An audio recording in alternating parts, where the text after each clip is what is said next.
Hezbollah கிளர்ச்சியாளர்கள் தொலைத்தொடர்புக்கு பயன்படுத்திய pager டிவைஸ்கள் வெடிக்க வைக்கப்பட்டு 3000க்கும் மேற்பட்டவர்கள் காயமடைந்த சம்பவம் லெபனானில் பரபரப்பினை ஏற்படுத்தியிருக்கின்றது. கடந்த அக்டோபர் மாதத்திலிருந்து இஸ்ரேலுக்கு எதிராகவும் ஹமாஸ் போராளிகளுக்கு சார்பாகவும் லெபனானில் உள்ள ஹிஸ்புல்லா போராளிகள் இஸ்ரேலுக்கு எதிராக போரிட்டு வருகின்றனர்.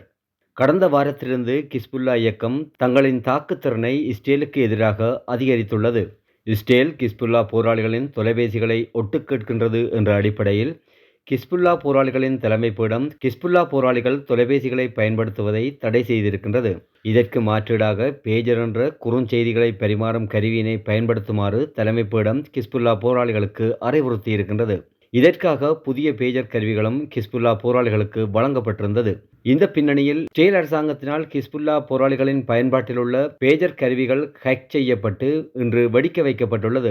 பேஜர் கருவியில் உள்ள லிதியத்திலான பேட்டரிகள் வெடிக்கப்பட்டனவா அல்லது பேஜர் கருவியில் மறைமுகமாக பொருத்தப்பட்ட வெடிமருந்துகள் வெடிக்க வைக்கப்பட்டதா என்ற தகவல் இதுவரை உறுதி செய்யப்படவில்லை. இதுவரை 3 பேர் இறந்ததாக ஹிஸ்புல்லா தெரிவித்திருக்கின்றது.